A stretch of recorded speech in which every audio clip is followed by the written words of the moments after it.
I'm here with Franck, aka one half of the James S.A. Corey Expanse Archon, and we're going to be talking about science fiction. Now, the first thing, there are three main types, and you can tell me if I'm missing something significant, but you got in writing, on screen, and in games, I would say, are the biggest ones. What is your, besides the Expanse, and I don't think you would answer that anyways, but what is your favorite sci-fi just in general, no stipulate, just sci-fi of that genre for each of those three main things?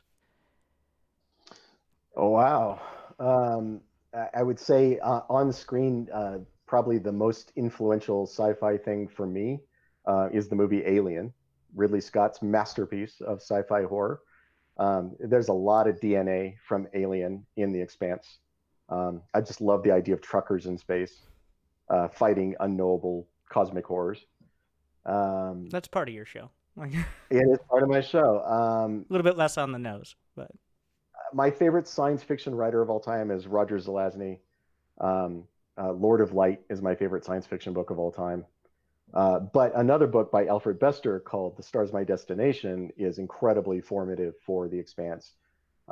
There's a ton of that DNA in The Expanse as well. And again, it's blue collar people in space something a is the little start. more realistic than like warp speed to Well, shake it's not hands. even warp speed. It's uh, people who don't realize they're in an epic story. People who are just, they're the janitor on the spaceship. They're pulling down a paycheck. They're upset because they don't get paid enough, and their wife is divorcing them, and I mean, like that kind of stuff. And then something epic happens around them, but they didn't go there to do that. They're not the admiral. They're not Jean-Luc Picard, who every episode he knows he's going to do something epic because he's fucking Jean-Luc Picard, right? I'm talking to the guy. Do you ever wonder who vacuums the floors on the Enterprise? That's what I always wonder. Whenever I watch those kind of shows, I'm always like, who cleans that thing? Who cleans the bathrooms? I want to know about that Is there because any that bathroom scene in there Star never is. Trek? When the Enterprise is fighting with Romulans and they're pounding each other with photon torpedoes and their shields are collapsing, is there somebody in a bathroom just trying to scrub the floor and wondering why the fuck the ship keeps shaking?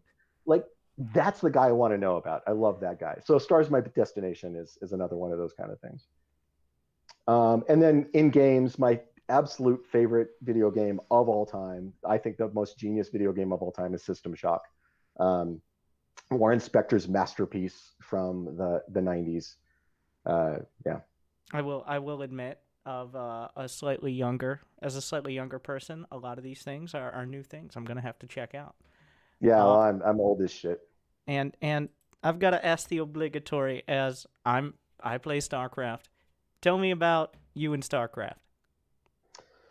Yeah, so this is weird because this is how you and I got in touch.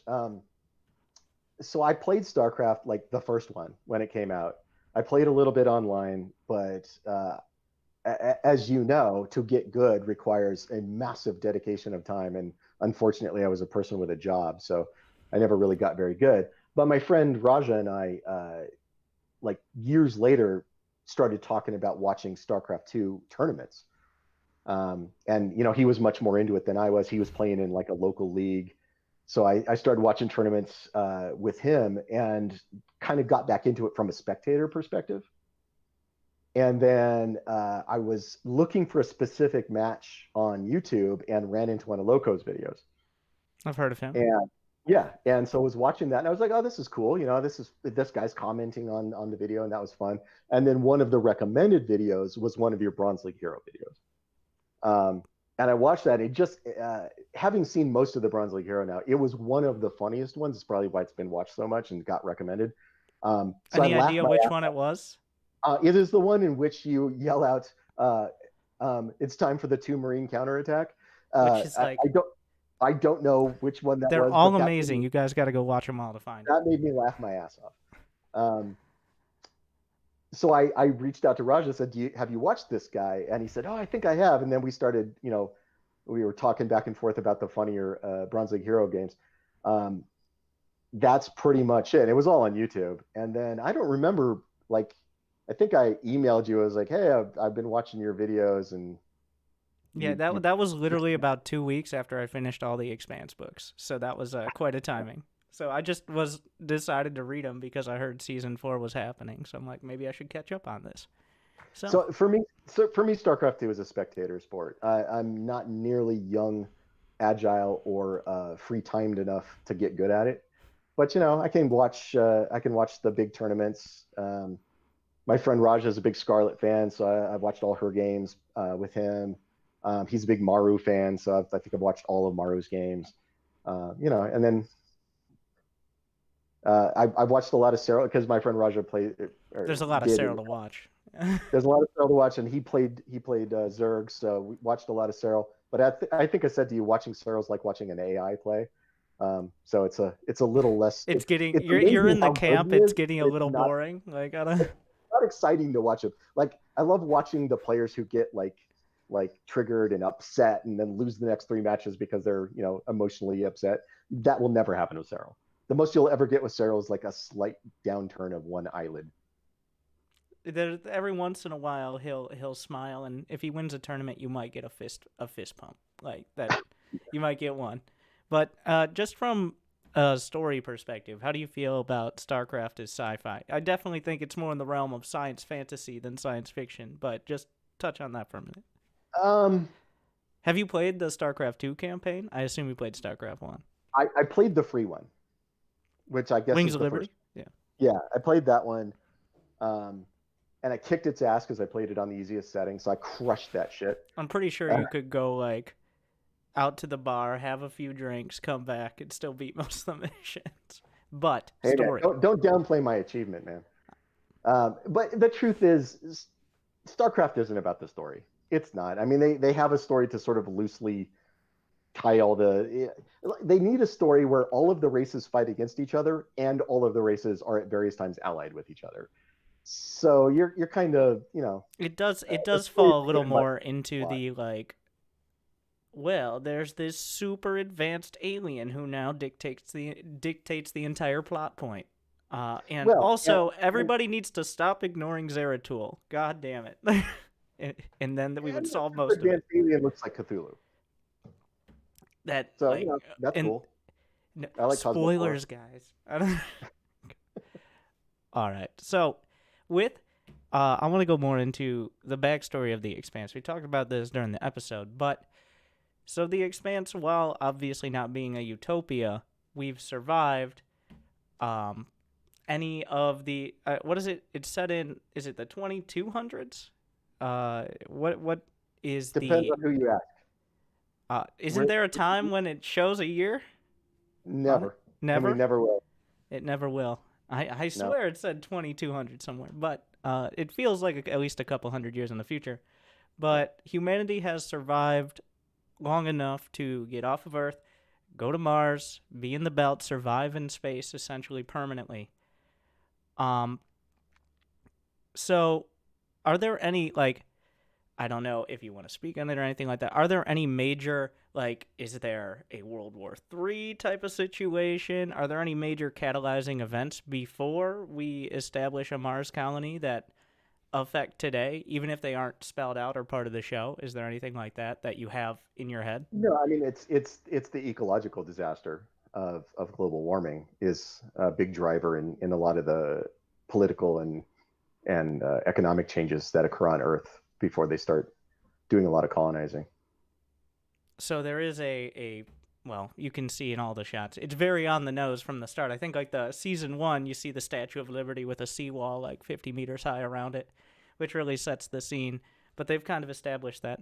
And the way I know you touched on this a little before, but the technology is we can go pretty like a solid percentage of the speed of light, which is kind of necessary to get anywhere in a reasonable amount of time, but the laws of physics still apply except for inside the ring space, correct? No, we don't go nearly that fast. Um, eh, Even going 1% of the speed of light is insanely fast. We never quite get that fast. But we go fast enough that you can get to Mars in a week. You can get to the asteroid belt in a couple of weeks. It's not it's not the crazy speeds of like warp drive or whatever, but it's fast enough that you can actually trade with each other and It is more fight like war. that colonial, like, we'll take a Yeah, ship, it'll take a few weeks or a few months, but then yeah. we'll sell our goods and all of that. So, now on the writing aspect, because this is mostly about the show, but when it comes to writing, I don't know if this is just me kind of putting my own perspective on it, but it feels like in the later books, it is more written as the show, whereas the initial books before the show was a thing felt a little different. I don't know. Like, after watching the show, it's hard to read the books and not see the characters and all of that. But how much, when you're writing the books later in the series, did the fact a show exists affect them? Like, how much is Not that at a all. part? Not at all? Not at all. And in fact, one of the books is actually dedicated to our showrunner with the dedication, we never make it easy, because we never tone anything down. We never try to make it filmable. We just write what we had always planned to write. Uh, it's his job to try to figure out how to make it into a TV show. Um, So and just we'll help him write it. on the TV show part, like, so Yeah. your job is to, well, just walk me through, like, if you're writing an episode and producing it, what is your, like, what are you doing with it? Obviously a short version. That's a long process, but Yeah, no, Daniel and I spend a couple of months every year in LA in the writer's room helping break the season, which is where you lay out the season, you outline it, decide what the episodes are going to be, all that. And then we work with the showrunner on that and other writers in the writer's room. And then the showrunner will assign episodes to each writer. Every year since season one, I think we've gotten 3 assigned to us every season. And then we'll write those episodes. And starting at about season 3, um, Noreen, the showrunner, started to lean on us more heavily. So we're actually involved in rewriting other people's episodes, um, to the degree that he asks us to. As an onset producer, Daniel has a kid, so he doesn't want to spend half the year in Toronto. Um, so he's not uh, on Twitter going back and forth with people all day. no, he's not. Follow And James for S.A. Corey on Twitter, guys. Just pro tip. Yeah, he's kind of a dick, though. You don't want to follow him. He's a bit of an asshole. Uh, but my wife was in England getting a PhD the first 4 years we were shooting the show. So I had nothing going on at home. So I was able to go to Toronto for all of the filming in those years. And so as an on-set producer, you're there working with the directors and the artistic departments, prepping each episode. I'm actually on set with the director, so I can be there to talk through what we need, what we want, answer questions. I work with all the art departments on what things should look like. And basically be Narain, the showrunner. Be when he's not in Toronto, I can be his right hand man. I can help run the production for him when he's not there. And for the writing process, because you're co-writers Yeah, under James S.A. Corey, are how much of it is both of you like take one part and another part, or do you write it together at the same? Like, are you writing the same parts at the same time, or are you both taking like segmenting and delegating different parts of the book story? or script. What was that? Book or script. The book, the books On the rather. book, we typically one of us will write a chapter and the other one will edit that chapter. And how the chapters are divided up is totally arbitrary. Early on, we divided by character. We got to a point where we didn't need to do that anymore. So now we divide it up by who wants to write it. So we'll outline the book and then we'll get to a chapter and it'll be, some certain things are happening in that chapter. And I'll go, that sounds fun. I'll write that one. And then, Daniel pick a different chapter and he'll say, okay, this sounds like the kind of thing I like to write. I'll write that one. But we both edit each other's work and we both do a full edit pass on the finished book after it's done. So by the time we finished with a book, he and I have both individually edited every chapter 3 or 4 times. So by the time you get to the end, I can't tell which sentence he wrote and which sentence I wrote. It gets pretty mixed, and that mixed voice is Jimmy's voice. Um, it doesn't sound like either of us individually the way we write. So that's interesting. Especially, you were an assistant to George R.R. Martin. Is that correct? I actually ran his media company for him for about 7 years. So you had a lot of personal contact with him. How much did that relationship affect, I guess, where you are today? Almost not at all on the writing side. George and I write very differently. We have very different processes for writing. Um, where it was useful is in understanding the business, because he's been obviously been a novelist for 40 years, and he worked in Hollywood quite a bit. He worked in Hollywood for 10 years as a screenwriter. So I could talk to him about contracts. I could talk to him about what it was like to produce episodes and that kind of stuff, and that was invaluable. But our writing processes are so different. We never talked writing. Interesting. So, And he didn't get me an agent. He didn't get so me any he held Hollywood your movies. hand and dragged you. You Nancy Gouded, I see. I don't know. Yeah, yeah. No, a lot of people think that, but actually none of that is true. His agent did offer to rep me, but I didn't want to do that, so I got my own agent. Completely different processes because James S.A. Corey finishes books. Is the comment in Twitch chat? What I up? I would I am a friend of George's. I don't bash him, but he definitely has a more It, waiting for the muse to strike process, and I'm much more blue collar in my process. Where if I need to get a chapter done, I just sit my ass in a chair and I type 3,000 words, and if it sucks, I'll fix it later. But it's much more workman like for me. He's more of the artiste. yeah, you put out. It's been 8 books in 8 years ish. Like, Actually, we put out 9 books in that time, but one of them was a Star Wars novel. oh yeah, of course, throw that in there. Is that Star Wars novel canon now? No, we were the very last book in the expanded universe. Yeah, Well, no, seriously, we shut the door, turned out the lights. Expanded universe ended with us. so that actually brings me. You made. I just scrolled through the Twitter, which there's a lot there. Where you were talking about an expanded Expanse universe, which already sounds amusing. Terrible. But so just you mentioned that fan fiction is all right, stuff like that, but you have no interest of really going outside, really what you guys have already done. Can you talk about that a little?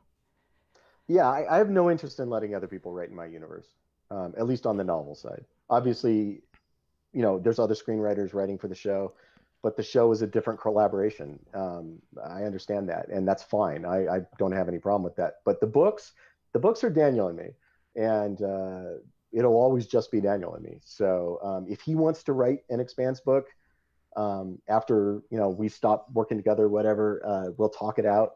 I'm sure if I wanted to write one, we would talk it out. But there's no third party there. Do not expand the Expanse, guys. It's already expansive enough. So, Well, you can, but if you try to sell it, somebody will sue the shit out of you. no names, but somebody will. Somebody will find a way. So, you really took all your inspiration from Mass Effect, is what I hear. Oh Talk yeah, about that. definitely, definitely. No, it's funny. So here's what's really funny about that is Daniel was playing Mass Effect. I think we were writing the second book. He was playing Mass Effect while we were writing it, and he really liked it. And I had played all three of the Mass Effect games somewhere in there. I don't remember where. But the thing is that the Expanse as it exists was created 10 years prior to that. It was created 10 years before Daniel and I started working together.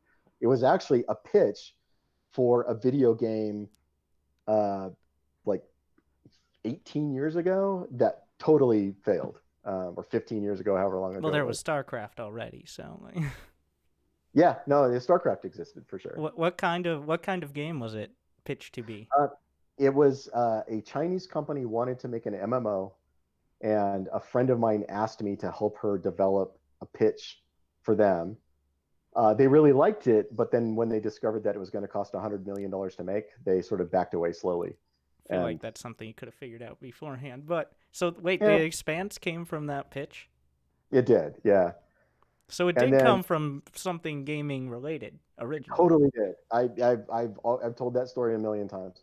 And then I still had all this work that I had done, and some friends and I started playing sort of a tabletop role playing game version of it because I wanted to see, is it possible to tell stories in this universe? Is it? And I don't know what my plan was. I probably halfway assumed I would get another chance to pitch it as a video game at some point, and so I was just sort of play testing the universe. And then, years later, Daniel was playing in one of those games and said, "Hey, let's write it as a book instead." Yeah, So maybe as time goes on, there's going to be more opportunities for that, but always a little risky. TV shows into games, but we'll see. yeah, actually, yeah, tie-in games There's tend to already suck. a tabletop RPG. I see a question in Twitch chat. I saw it exists, right? Like, It does, yeah. I actually helped develop that with Green Ronin. Um, that was one of the things I still wanted to do was make a tabletop version of it. and And there's also a board game version of it, which I also helped develop. there you go. Just get to Googling, everyone, if you're into that stuff. I never like tabletop stuff. I don't really have the patience for to learn all the rules and stuff like that. It's always looked like fun, but like it's like StarCraft for you. It's like looks like you guys are Yeah, I having mean, fun with that. Like I don't.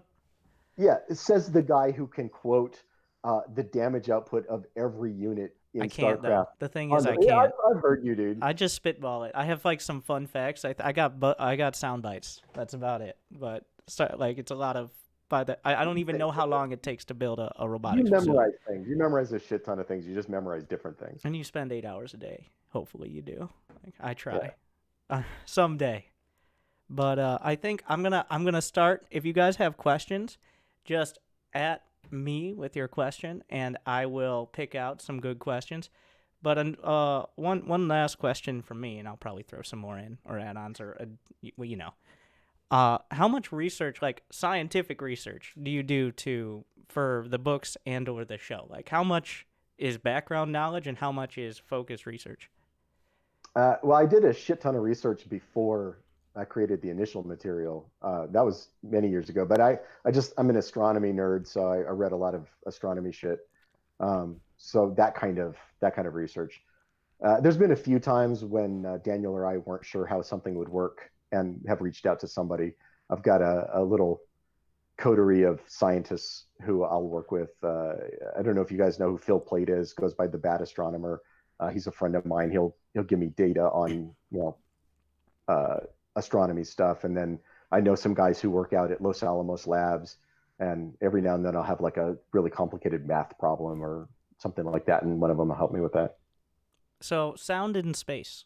Uh, Yeah, so there's definitely a nod towards acknowledging sound does not travel in a vacuum, but there's still just talk about because it doesn't matter in the show. I mean, in the books rather, obviously, but yeah, in the show, talk about the logistics of sound in space because that's a major like nitpicking point of every sci-fi nerd, right? So just talk yeah. about that. Here's the thing, though, is I think it's one of those things that people love to bring up because it makes them sound smart. But the reality is, um, we have two means of delivering information to you on a television. One of them is with a visual, and one of them is with sound. So when you cut out the sound, you literally cut out 50% of the information delivery channel to your viewer. And Narain Shankar, our showrunner, is good friends with Ron Moore, the guy who ran Battlestar Galactica. My And one of second the things, favorite. yeah, so one of the things Ron said is early on they had the intention of not having any sound in space. They shot the early episodes and they mixed them without sound in space, and everybody was bored. They realized that the audience was just bored. And what Ron sort of came to accept is we're only giving them half of the input. And because they're only getting half of the sensory input, they're just kind of checking out. When you can't hear something, your brain tells you it's not important. It's just that's physiological. That's not a intellectual thing. That's a physiological thing. You So can't hear it. it's a creative choice to make it so you're engaged with the show. And it's So you're acknowledged engaged. like it's not super like it's not obviously super realistic, but this isn't a documentary. So Well, and we acknowledge that it's not really there because if two people are in spacesuits and their radios don't work, they can't talk to each other. And you'll see people will stick their helmets together so that they can talk. I mean, that's acknowledging that sound does not travel in space. But when people ask me where the sound in space comes from, my answer is always it comes from the same place the soundtrack comes from. that is never even thought of that. That's a great point. All right. Go in a different direction, more specifically. Can you go into more from Big Head Zach? Can you go into more detail about which real world organizations inspired the OPA and how that informed the show's depiction of it, and especially in season 4? Yeah, I mean, I don't want to point the finger at anyone in particular, but there's a million of those sorts of organizations. I mean, obviously, the IRA, Hezbollah, the name just flew out of my head, but the Spanish separatists in Spain, the Quebec separatists. I mean, there's always these organizations that believe that they have a unique cultural identity that is being swallowed up by a larger thing, and will fight to protect that cultural identity. That has existed throughout history, and we pull from all of them. Makes sense. Bionic Sheba asks, do you already have an ending in mind that you're working towards, or are they just telling a story and discovering where it'll turn out themselves? No, we outlined the entire 9-book series while we were writing book 2. So yes, there is an ending, and it's coming soon. TM. Now, isn't that person like a mod? If they don't like my answer, are they gonna like ban me from Twitch? Uh, I am the dictator of my Twitch chat. All right, I rule with an iron fist. I don't get elected, so if they make mistakes, then they have to answer to me. And well, I'm more of a mercury, to be honest. From Erzus, were there any specific specific historical figures that Avasarala was based on? You mentioned Rahm Emanuel, and are there other Yeah. inspirations? He says got some Churchill vibes personally. Well, certainly there's some Churchill in there. Yeah, that's perceptive. And then Shorey, um, she picked from a lot of different influences when she was developing the character, the actress Shorey Agdashloo. Um, uh, she talks about shit. The the British Prime Minister Margaret Thatcher, and um, the Indian Prime Minister, the woman who was the Prime Minister of India, whose name just flew out of my head. A bunch of those sorts of figures that she pulled from. So it's a combination of us with our sort of fake Rahm Emanuel, and Shorey with these historical figures that she admires, sort of all molded into a single thing. It's never one thing. It's always like 20 things, but it's hard to answer that. I was just thinking, from me, like I was just thinking about Eva Sorella, and I mean, I'm on social media way too much because it's kind of my job, but she's a woman, and you would say of color, and there's a whole lot of that in the Expanse. Yeah. What I guess what prompts the diversity? I'm trying to phrase this because I mean it makes sense in the future, but just from you, and I know you've gone back and forth on Twitter with people, like what is the basis for it, or is it just that is how you imagine the future? And It's not even how I imagine the future. It's how I imagine now. I mean, the reality is, if you live in the United States, it's easy to forget that the vast majority of the world doesn't look like us, or doesn't look like a tiny subset of us that is, sort of that white European genotype. That's not what the rest of the world looks like. And if you don't want to have your series look like America in space, and especially a very small subset of America in space, you got to make it look like the rest of the world. And that, I mean, it doesn't even seem like a controversy to me. It doesn't even seem like a thing that you do to prove a point. I have no point to make there. I have no agenda for doing that. I'm not trying to prove something to anyone.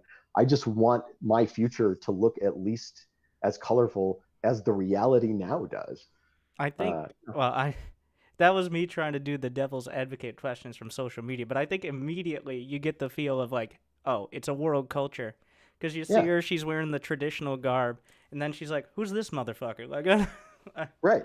and that coming in, that really immediately sets the scene. I really like that. Just a quick question about CGI from Nero Augustus. The altered gravity liquid physics, is that all CGI, or is there something else like physical you're doing there? Like when like anything liquid related in zero G? Yeah, almost always that's going to be CGI, because we don't really have a centrifuge to have people pour drinks in, unfortunately. Um, so yeah, we have to do CGI for that, and you're going to see another version of that next season. Spoilers, where people are trying to pour drinks on Luna, which has 1/6 of our gravity. So liquids act a little oddly there as well. Oh So yeah, we're CGIing that. we don't see too much. Like I guess there's a little bit on series of low gravity and like the bird flying around and stuff like that. But Yeah. it's been a little while since we saw low gravity as opposed to either no or like Eyeless it's a little bit less than Earth gravity or something like that. It's We're close just saying enough. it's the same. It's Yeah, close I mean, enough. in the book, it's slightly more than Earth, but we're just playing it like Earth gravity. Yeah, Luna will be interesting with because Mars is obviously not, but it's still like 1/3. So I guess the Yeah, logistics. the thing that people don't realize, we watch those old lunar missions, and the astronauts are bouncing around. They're not bouncing because that's how you walk on the moon. They're bouncing because it was very difficult to walk in those suits, and they discovered that that was the easiest way to get around. But our just based on our various lunar missions, people adapt very quickly. You start just walking around normally. Your brain comes to understand what is happening physiologically, and you just sort of start walking around. So we don't have every actor on wires bouncing them around when they're on the Luna sets. All right. What made you decide from Kachin? What made you decide to not make lasers powerful enough to use as weapons? I mean, I guess one example is the big communications laser on the Behemoth in season 3, but otherwise, like, why are lasers not used as much as I guess ballistic weapons? Ballistic weapons are just better. They just are. Lasers are very easy to counter.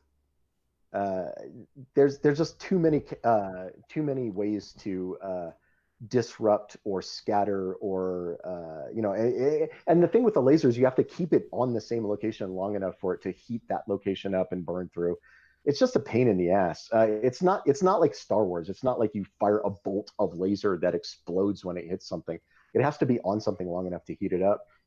And the reality is, since the invention of gunpowder, um, taking a small piece of metal, accelerating it to very high speed, and slamming it into something is a really hard thing to defend against.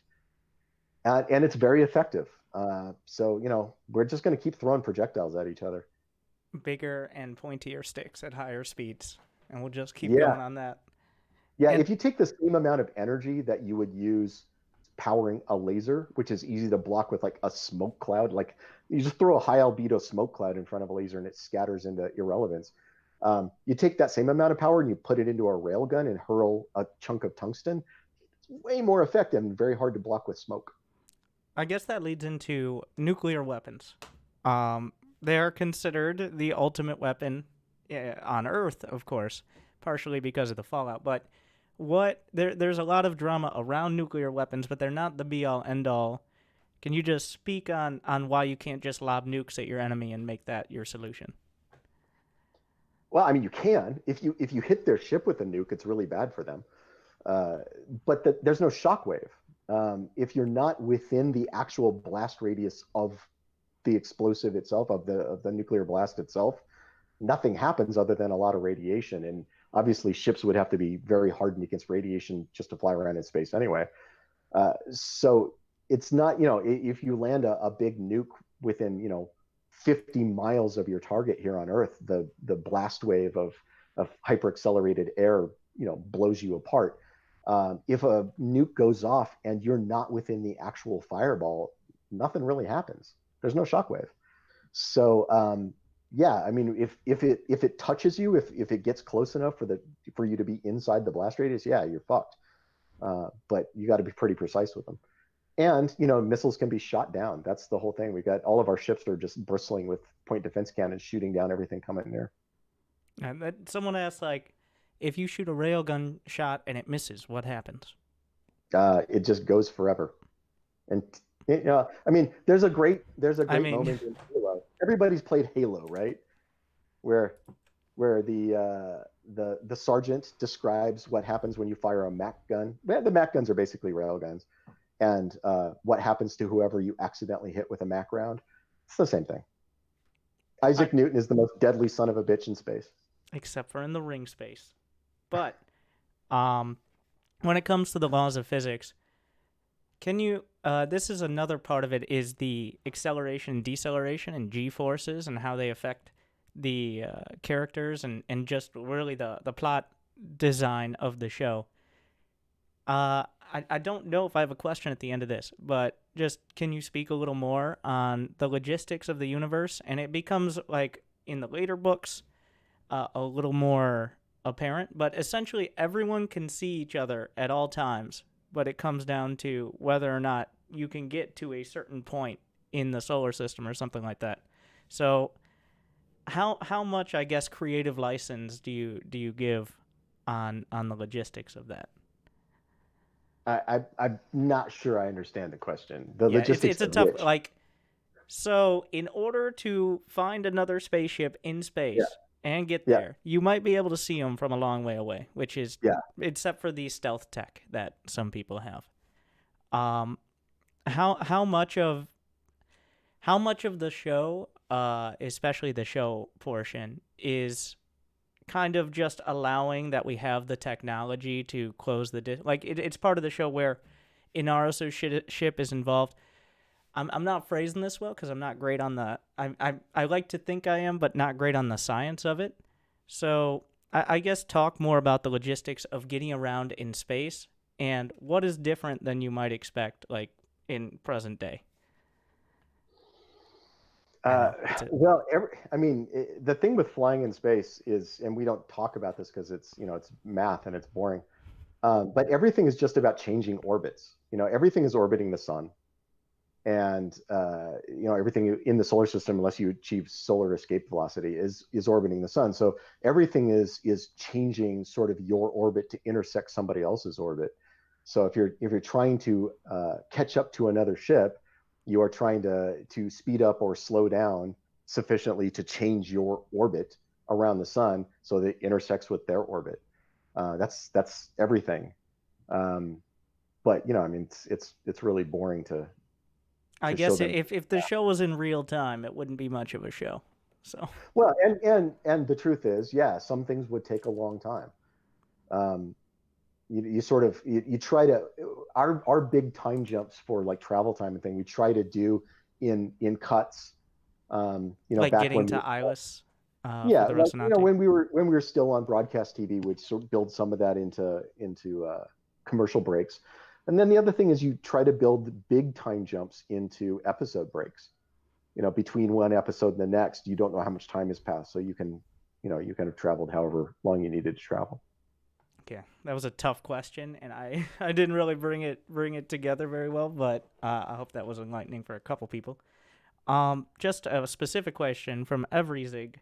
What happens if you enter a ring gate from the backside? Wormholes Uh, would appear as spheres to us, but the ring gates are just hanging circles. yeah, because they're fucking weird. They're like weird alien shit. We don't Oh, understand them, but we're fucking with it anyways. Like, yeah. So I mean, early on when the ring first opens, we show a probe looking at the ring from the back, and it's nothing. You just see through it. You see the sun on the other side, and then it swings around to the other side and looks back, and you see the membrane of the gate there. I think everybody is scared to go through the back, so they don't. has anybody ever tried it? I I, don't know if you know, that's explained. Noreen and I talked about that at one point, and I said, it might be fun to have somebody do it and have them just sliced into um, molecule thin slices that pop out into the ring space on the other side. Like an invisible Like, force field type, or I yeah, don't like know. like a molecule sized guillotine that just keeps slicing your ship as you pass through. I don't know. Yeah. That I I mean, don't it know was what pretty start. You got the idea with the ring gate when the belter slammed into it at a little too fast. That was. I really like the show not tell aspect of that. Like, oh, yeah, don't do that. except that's all been turned off because right at the beginning of season 4, you have a bunch of belters fly at high speed right through the Well, gate. that's It's because Holden and Miller disabled the defenses of That's the station. That is correct. So we had a justification for that. Now, That is from Ed Boy, another. This is a bit of a book spoiler, but I'll try to make it less of a spoiler. In Book 8, the Falcon features a full body crash couch that engulfs the crew in a liquid they can breathe. What sort yeah. of inspirations did you have for this? It reminded me of the capsules from EVE Online, he says. Oh, okay. No, it's a combination of things. There is a similar system in uh, uh, the Forever War. You guys are familiar with the Forever War? I've read it. Okay, yeah. So in there, when they have to travel at very high speed, they have a sort of full body immersive crash couch system. And then, of course, stealing from the best, you steal from James Cameron and the liquid breathing system in the Abyss. So it's sort of a full body crash couch where you're immersed in fluid, and it is a breathable fluid so that the cavities in your body are filled with something that doesn't compress easily. And that's kind of an advanced version of the juice they currently have as well. Like No, no, allow. No, it's completely. different technology. Yeah, no, the juice, the thing that we call the juice is just it's basically meth and Space and meth. it's meth and a drug that keeps your arteries and veins pliable at high speeds so that you don't get aneurysms. Because the big danger of high G burns is aneurysms. So that's like I guess reality still applies in most cases where the limiting factor isn't the ship, it's the people in the ship that are the That's why most fragile that's why part. you can't outrun a torpedo. Yeah. Torpedoes don't have to worry about a person inside. They can go as fast as they want. That does become more and more of a plot point as time goes on and more distance travels. No Yeah. spoilers there. But another important question from Chronax 2. On Earth in the Expanse, there's a super high unemployment rate. Is there an economy of art, entertainment services, and other luxuries reducing it? Are there Twitch streamers in space making their own employment? We certainly talk about streams a lot in the books, and entertainment streams and art streams and that kind of stuff. So I think there is something that would be very much like uh, I don't know if it would be like Twitch, but something like that, where there's a real time access to the internet where people can do whatever thing that they want to do that they want to present to the world. Uh, and I assume many of the people who are on what we call basic, which is sort of the assistance you get when you don't have a job that allows you to live, find ways to entertain themselves and put their art out into the world. Um, you'd have to think people are doing that. It does bring you to there's like a pyramid of basic needs like food, Yeah, shelter, like things like that, and then you have fulfillment or something like that at the top of it. And that's yeah. that's most of the issue you have on Earth, right? Like that's what Nancy Gow is go to the stars because you're not doing very much here. Like We actually wrote a short story called "Hunger When You're Fed," which actually talks exactly about this and about the underground art economy that arrives when everybody's basic needs are met. so So that's available to read. yeah, we haven't put it in a collection yet, but I believe I don't. It was in a magazine. I don't remember which magazine we wrote it for, but yeah, the story's called "Hunger When You're Fed." Interesting. Yeah, that's definitely like the future problems when we solve things like climate change, which well, we'll see. Uh I'm not sure it's ever explicitly said in the books. Is basic more of a universal basic income or more like current welfare systems? No, it's not. It's neither. It is. Uh, it's more like a voucher system where you need a place to live, so you receive a home sufficient to the size of your family, and you don't pay for that. You're assigned to it, and you live there, and you receive vouchers that can be turned in for food, and not physical vouchers, but obviously electronic, that you can use to get food, and vouchers that you can use to get medical care, and vouchers you can use to get clothing and that kind of stuff. So you never get any actual just like currency to buy whatever you want with. That's You a get privilege, right? Like, well, you have to work for currency.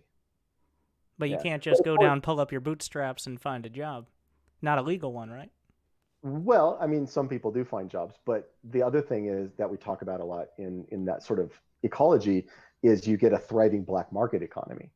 If you don't have vouchers to buy booze, I guarantee you somebody's got a still running in their basement, and they're selling booze. And if you're not selling it for currency, you're selling it for something else that can be traded, and you wind up with this sort of black market barter economy, which would definitely exist. So it is that kind of dystopian. Well, what do we do with these people? It's Yeah, cheaper to keep except, them on this level rather than hang them out to except dry. Is what they that found. is it more dystopian than what we have now because nobody in our future is dying in a gutter. I mean, That's fair. I spend half the year in Toronto. I'm horrified by the number of people that are sleeping outside on sidewalks in like 0 degree temperature. In the Expanse future with basic as with all the problems basic has, all of those people would have a place to live. And those people vote for whoever's in the general election. Everybody's a citizen. The entire world. Except for there is, of course, there's obvious parallels here, the undocumented who don't have access to basic, and there's a whole that's what a lot of the black market, I believe it was the churn with Amos, kind of went a lot more into detail about that and how the periodic crackdowns and all that. So is what percentage can you just speak a little on the undocumented on Earth and parallels today? Yeah, I mean, so when we show the undocumented in the TV show, one of the things that we do is we have ads constantly playing saying, "Go register, get documented, your life will be better." There are always going to be people who choose to live off the grid. There are always going to be people who elect not to turn their control of their life over to a government. Because when you go on basic, that's what happens. They tell you where to live. You don't get a choice. They say, this is your house now, and you have to go live here. And there are going to be people who resist that always, and who live off the grid, and people, like criminals who don't want to be registered because then it becomes possible to track them, and their criminal activities become easier to track down. That's always going to be the case. So still a lot of parallels there, of course. And now going back into space a little bit, a lot of good questions. Here's this: what happened to the Mormons who paid for Tycho Station? Did they use that $100 billion to sue and get compensated? Are they saving up for the Nauvoo? Is that the real life storyline here? Anyways, what happened to the Mormons? I mean, there's that obviously they still exist. I mean that their ship got stolen. They're never getting it back. Commandeered. Commandeered. I always jokingly say that they almost certainly won a lawsuit where they got one of those ring worlds, and it got like total ownership of an entire planet through the rings. Space Utah. Yeah, space. Yeah, good for them. It was mostly just something of a plot point to bring that mega ship into and I think it's explained pretty early on, like for some reason technology's kind of stagnated at the start of the Expanse, where everybody's kind of comfortable where it is and nobody's really building these kind of generation ships to go to interstellar travel. So what's happening there? Well, I mean, that always happens. You reach a point where uh, nobody's building exploring ships now other than like NASA. Um, what are you going to build the ship for? Everybody's fed, everybody's got the stuff that they need. Where is the drive to explore? Uh, it requires a sort of group incentive, so that a large enough group that has sufficient economic resources to build the thing and incentive to go do the thing exists in one place. And so, I mean, that's why we picked the Mormons, because they have a shit ton of money, and they're very good at rallying their membership to a singular goal. And they survived to whatever year the Expanse is to do that. That's Yeah, I mean, it's they made it this far. They're one of those groups that we've periodically tried to kill off, and we keep failing to do that. So I figure they're going to be around for the long haul. I mean, it look at all the other religious groups that are still around that we periodically try to kill off. That's pretty dark and accurate. Uh, I think it is it partially because we're like Earth is at relative peace with Mars. Is that Yeah, where technology kind of stagnates because we're no longer in, about in to? the book, yeah, in the books, when the That's a very books, Cold War kind of parallel, right? it's less Cold War and it's more sort of America and Britain. The aging empire, I guess yeah, that makes sense. the upstart, you know, uh, techno, technocracy, uh, which is Mars. I mean, and Mars is very inwardly focused. Everything comes to Mars. Mars doesn't go out. Mars takes everything from all over the system, brings it to Mars as part of their big project to terraform. Earth is just trying to keep a bunch of people fed. As long as they can keep doing that, they're pretty focused on that. They don't have any big projects outside of let's just keep everybody fed and not in open revolution. Yeah, and what is the? It always kind of strikes me the population of the belt is not. It's in the millions, right? Like Yeah. in the. Do you have like a rough estimate of how many people? Because what are there 15 billion on Earth in this scenario around this Well, time? more than that. More than that. Yeah, there's a 30. lot of people. Yeah, yeah. I think it's in the 20 to 30 range, 25 probably. And then Yeah. how about Mars and the belt for a comparison? We tend to avoid outright numbers Like, because but people. Mars is significantly less, and the belt is significantly less than Mars. Yeah, Is the correct. gist of it? Yep. So, but the belt, like, they're kind of the shipbuilders and the people who go in between, so they hold a lot of power and they're kept down. That's a lot of the plot points, especially. Well, will be continuing to be the plot points I as don't, time goes I on. don't know that they have a lot of power. I mean, They have a lot of it, potential that is right. suppressed, I guess. Yeah, I mean, I think of them more as, the countries like, the Congo, the DRC in Africa, countries that have enormous wealth in the country, enormous mineral wealth that is not the local people get no benefit from it. The people who are digging, the rare earth minerals out of the ground in the DRC, none of those people are rich. The people who go down in a mine and dig that stuff, they're not rich. Somebody else is getting rich, and it's usually Europeans or Americans. It's usually first world countries that are getting rich off of this stuff that's pulled out of the ground in these third world countries. And that's the belt. They're the guys who are climbing down in a hole to dig out treasure that somebody Literally. else, Yeah. yeah, that somebody else takes. And a And whole lot and of and the other parallels. thing too, and we never say this outright, but it absolutely would be true. Is people go, oh, there's an asteroid that's worth $100 trillion because it's made entirely out of gold. The first thing that happens when you go out and start mining that asteroid is the value of gold drops to nothing Because it floods because the market. you flood the market. So gold as like a conductor is still valuable, but gold basically becomes a slightly more valuable copper. Is really all it is at that point. Well, when you So have space travel and all these like advanced particles, like getting jewelry kind of has gone by the wayside a little bit in terms of value, I guess. sure, well, and just it's not rare anymore, which is why lithium is a big deal. Lithium is a very rare mineral.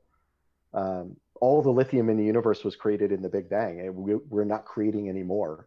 Stars do not create lithium; they burn it up as fast as it's created. So it's one of those things that when we use up all the lithium, you can't make more of it. So And yeah, that's the I mean, plot so point of Eyeless is yes, they're trying to make some money by mining the lithium, but right. here And comes the lithium is super useful because it is, at least in the version of fusion that we're doing, it's one of the elements that's used in the fusion reactors. I guess that leads to so Earth has a world government, but I mean today we have quite a corporatocracy. And that is shown this season to still pretty strongly be in effect as an energy company comes in. This is my planet. We got it from the UN. Like, what kind of power and influence do corporations have? And that's part of the entire plot point of the proto molecule. It's Jules Pierre Mao and his corporation are powerful enough to build essentially an advanced fleet that can take on both Earth and Mars. So what Yeah. are corporations doing in the Expanse? Well, I mean, they would be bigger and richer versions of what we have now. I mean, can you imagine Halliburton if it was mining the asteroid belt for all the riches out there? I mean, Is that they, that's Canadian, right? Halliburton? Yes. No, it's a American company that does Oh, it's the one that what's his butt, who was the VP under Bush. He was a bigwig in that company. But they're the ones who go and rebuild Iraq after we bomb it into dust. Um, they get enormously valuable military contracts, so and then that's you got companies like Blackwater, which are basically privatized armies, armies powerful enough to topple small governments, and they're entirely privately owned. So I mean, even today we have stuff like that. So if you look a couple hundred years in the future, That's certainly, I don't think, going to go away. Yeah. I mean, the first instinct from Mao's company is how do we turn this into a weapon, right? Like, and so big pointy sticks and bigger sticks than all your enemies. I think we'll take. Yeah. Oh, if you want to expand on that. No, I was just going to say, no, what Mao understands is that what governments are going to want is a weapon. So he sells it to them as a weapon. But I think his goals are always loftier than that. Until well, no plan survives contact with a whole lot of money, right? So, Exactly. um, I'm gonna a couple more questions from the chat. I know there's just like so much to discuss, and thank you again for taking all this time out of your day. Um, if you want to ask a question in Twitch chat at Winter Gaming, I'll pick a couple more. But if there's anything else, like if there's anything else you got going on besides the Expanse, especially anything you want to promote or maybe people don't know about that you like, or just generally anything Yeah, exciting in your life. I'm not here to shill anything. If you wanna watch my show or buy my books, great. Thank you very much. But yeah, I'm not here to flog a product. And if you're watching your show, you have Amazon Prime and you can subscribe with Twitch Prime. Very important. Oh, is it Yours, possible to do that? How does yeah, that work? that's what I've heard. So we both work for the same guy, one way or another. Uh, I think we all do in the end. he's working on that. Inverse Flux says, no question. Your story is the shit. Well, thank you. Which episodes did you write for season 4? And more specifically, any favorite scenes from this season? I think we wrote in season 4. I think we wrote episodes 2, 9, and 10. But I also Daniel and I individually or together rewrote probably another 3 or 4 that season. So we worked on a lot of the episodes from season 4. Favorite scenes, though? In season 4, Yes. I mean, one of the great privileges of my writing career is that I get to do an Amos pass on every script. I write basically every line of dialogue Amos says. So whenever somebody else finishes a script, Noreen will give it to me and say, "Please make an Amos pass on this." And it's really flattering because Wes, who plays Amos, will get scripts, early drafts of scripts, and he'll come up to me and go, "Dude, you haven't done an Amos pass on this yet. This isn't right." So that has been a lot of fun. But I love writing for Amos. I love I think you and He's I a are going to. sociopath, right? Like, he just doesn't understand. Like, he takes his cues from other people, but doesn't really have the basic morality, I guess. He's just a slightly dialed up to 11 version of me is really all he is, which is why I write his What number dialogue. would you be at right now? I'm probably a 6, All right. like an 11, but the I think we're going to end up bloody how about now, because I've never been able to handle like letting a threat go. Like if somebody comes up to me and threatens me, I always say, well, you're going to have to do that now. You Oh, don't this get to just explains a little of Twitter. Okay. yeah. So like, stuff like that. I love writing stuff like that. I loved anything with Amos and Way. I thought Jess Salguero, who plays Way, was great. I really liked working with her. And anything with Ashford because holy shit is I mean that actor is like he's like American royalty when it comes to to the screen and who was working with that? him. Who did you say? I didn't catch the name. Ashford. Oh, oh yeah. Yeah. Anytime Ashford's on screen, I'm just happy. He's a little bit different than he is in the books, correct? Like, Oh, very different. Very yeah, different. he's Yeah. got he's got a lot more. He's much more of an important character, I guess, and he definitely moves things along. But Yeah. like, he has some of the most depth. Like, he's killed people and he's done things, but Well, he's that's old one of my enough. He survived long enough to make it this far. So that's one of my favorite things Daniel wrote. He wrote the line where Ashford is called the ghost knife of Callisto. I don't know what a ghost knife is, but it sounds fucking badass. Yeah. well, Somebody. I bet whoever was on the end of it didn't know it either. That's the implication. Yeah. But I guess you don't see too many old belters. It's just kind of comes with the territory, I guess. Yeah, Now, and he's not just old, but he's like half his body is scarred up. Yeah, he's oh yeah, when he every once in a while we get some shirtless Ashford, and it's like, whoa, yikes! I gotta, yeah, it that guy's been. Thank no question either. Thank you for including the railgun bit in orbit from the books. I found like in the books that was a little tedious when it was explained. I was like, okay, wait, what's going on? But in the show, it was much like showing rather than telling was a lot easier to show what they were trying to accomplish there. That was the impression I got. And the railgun not used as a weapon. So I did like Don't worry, we'll get around to that. yes, we need to see some railguns hitting things very hard. Did you have to go looking for people to turn the book into a show, or did people come to you from Zion? You don't go looking. That's not how it works. Yeah, we had an agent, a literary agent. That literary agent had a Hollywood agent that he worked with.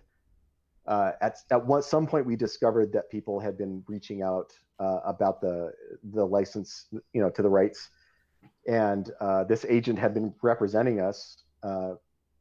We didn't even know him, and he'd been representing us for months. Finally, we got together in Hollywood and had lunch, and uh, So he wait, you didn't even know your agent, but he was your agent. Did you sign something at some point, and we're like, you can be our agent? we worked with our literary agent. So what our literary agent was doing was filtering all the incoming stuff through him. And our Hollywood guy is a bigwig. He's he represents He said he everything was a Dennis. Hollywood guy, so like, Yeah, but I mean, like he represents everything Dennis Lehane does. He's the guy who sold Band of Brothers to HBO. I mean, he's got a lot of really big projects that have gone through him. So when we finally met him and agreed we were going to keep working with him, he brought us all the offers that we'd had and asked us which one was most appealing to us, and we wound up going with Alcon, and it went from there. and now we're here. Couple more questions, two more questions. I've got them. First, now this is slight spoilers, but if you haven't read the books, you don't know it's spoilers anyways. Will we get a Duarte casting announcement soon? No, Is that how you say it? yeah, I've always heard it Duarte, in Duarte, my yeah. head. All right, so we'll just keep your fantasies open for that one. And just a more general question: what's it like writing a series over a long span of time? I mean, relatively short compared to some, but still years. Uh, and have you noticed your writing style and ideas have changed? And has there been any time when you wrote something or noticed something you now regret or you think is kind of stupid? Well, I mean, I don't read the older books. I don't know. Maybe if I went back and read them, I would not like things. Oh, I yeah, certainly you're noticed. like that too. It's like, oh, I don't I, want I to watch mean, I those certainly videos. noticed things in the TV show and seeing older episodes, going, "Oh man, I wish I'd done that a little differently," or "I wish I had this other idea after we'd already, committed to the idea we shot." There's always that kind of stuff, you know. Somebody just says vomit zombies in the chat. Uh, do they think I regret that? Fuck no. The vomit zombies are awesome. That's I mean, the thing is, the things that people think are the most ridiculous are the ones that are the most based on real life. All of that is based on Ebola infection, and actually, there is a stage of Ebola infection that people will refer to as the vomit zombie stage, where your brain has basically melted and you're vomiting blood on people, and that blood is filled with Ebola. And if you get it on you, you have Ebola. Yeah, it's scary as shit. When I was doing research on another project. I was reading about Ebola infection. I was reading that. I was like, this is the scariest fucking thing I've ever read. So, when we were doing the proto molecule, it just seemed like a really obvious fit. I think So, picking the whoever said scariest. vomit zombie, tell them to go fuck themselves. Sorrel D, go fuck yourself. Uh, just I want one more specific question because I'm a sucker for like the space combat type of stuff, which we didn't really technically see any in this season. But do you have feelings about fighter/carrier operations in space? Do you feel be ineffective in combat? Like just the way space combat plays out is mostly capital ships with big guns. You don't get the kind of like aircraft carrier kind of situation, at least not that we've seen so far. So just No, actually, no, that's not true. I mean, the Rocinante uh, was a light frigate that was carried inside the landing bay of a big battleship, and it had room for four more or three more. So yeah, I mean, you big ships carrying smaller ships around is actually a pretty efficient way to move stuff around. Uh, Aircraft carriers with fighters, no. Um, Not in the way we most, think of them on Earth, right? yeah, I mean, the truth is, this is all for cinematic stuff. This is all to make it interesting and appealing to watch. In reality, what you'd probably do is just build a big carrier filled with tiny little drones that fly out, and each drone has like one bomb on it. Uh, I mean, that would be much more efficient. It's just not very exciting to watch because who cares if a drone gets killed? And I mean, we'll find simple solutions to complex problems. I think will be a continued point of interest. Yeah, But one last question from me. Like, if you are someone, we gotta do the. Well, I want to get into writing, or I want to get into anything like, or creating a universe, or anything like that. How would you do it? Like, yeah. what advice do you have? Not don't do it, which is probably your first instinct. But if you say you want to do it for fun to start, because you have to be interested in it to be passionate about something. But what advice do you have for those people? You just so here's the thing. Everybody thinks there's like a magic bullet. There's like a secret handshake that once you know it, you get in the club. It doesn't work that way. You just got to do it. If you want to write books or stories or whatever, you just sit your ass in a chair at a keyboard and you start typing. And the first 1,000 pages that you type are gonna suck, and you just got to be okay with that. You got to be like, well, that sucked. I'm gonna try again. And after you've done it long enough, eventually you start making things that are good, or hope that's the hope. It's you always talk about that. You played like how many, like 30,000 games of StarCraft too. Um, the first 100 games you played, were you good? No, you probably I lost sucked. most of them. Yeah. Yeah, you got creamed, right? That's how any endeavor is. You just got to sit down and do it. If you want to be a TV writer, you got to write a lot of scripts. You read a lot of scripts and you write a lot of scripts, and then hopefully you get good enough that somebody notices you. That's the only way in. So I was writing volumes of information for this failed MMO project, and then later for the RPG that I was running, the tabletop RPG I was running. People go, well, you didn't write 1,000 pages of fiction. I actually did. I probably wrote 5,000 pages of fiction. It just wasn't published books or published stories. It was background material for these other projects. And trust me, if I go look at my notebooks at the first 1,000 pages of that stuff that I wrote, it was terrible. Of course it was. You just got to write until you get good. so you subscribe to the idea of it's like 90% practice and 10% opportunity or talent. Like you got to I have a don't little know. something because I there's don't. this I argument don't in know. StarCraft as well and in sports.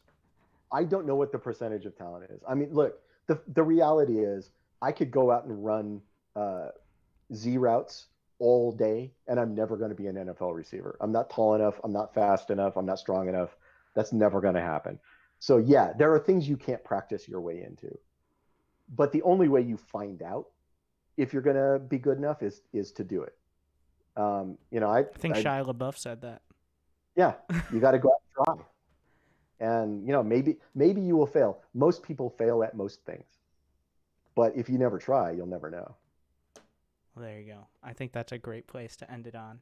But thank you, Ty, aka James S.A. Corey. Thank you for taking the time. And this went longer than I expected, but I hope people really enjoyed it.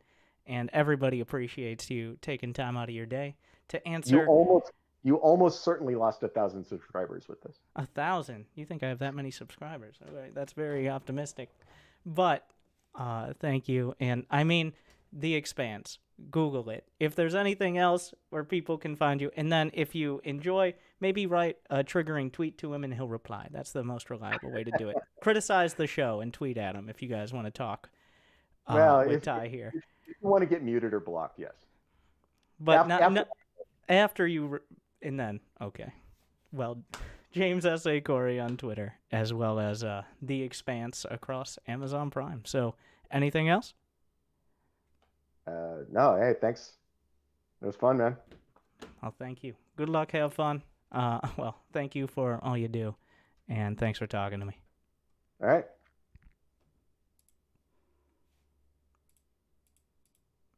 Beautiful ending.